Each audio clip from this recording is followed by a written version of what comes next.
Hi, I hope you all are doing good. So, we just celebrated Eid and we have been blessed to have Ramadan this year too. During the Ramadan, I just noticed that we just don't get satisfied with simple things anymore. We have to glamorize them. And Ramadan, which is all about attaining taqwa and getting closer to God, and we have just glamorized it as well. Particularly, we have glamorized our Aftars. What we do, we just prepare fancy menus for Sehri and Aftari, and okay, no problem. If we can afford it, that's all right. Although the focus should not be filling up our tummies with food so that we can just survive through the day. But okay, that's fine. But the worst of all is we ask other people as well, what do you eat in Seher and Aftar? Have you ever thought that answer to this question can be difficult for some people?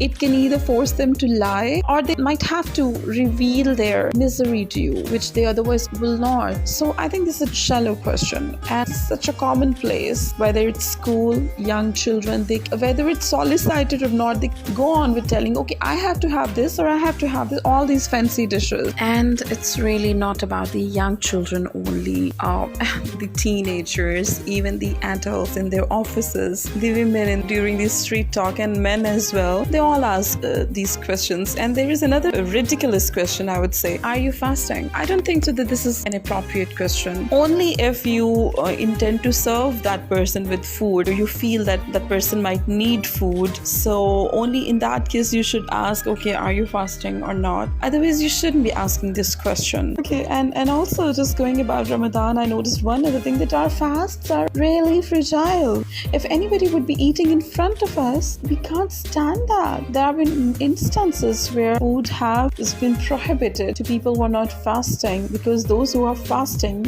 they might get offended or might get hurt in some way. And also, it's very unfortunate that there have been instances where people have been eating publicly, they have been, beaten by people. Can you imagine that? So I just feel that we should observe fasts during Ramadan in its true spirit. And that's not about how many glamorous iftar parties did we host. It's only about how pure our intentions have been. Have a good day.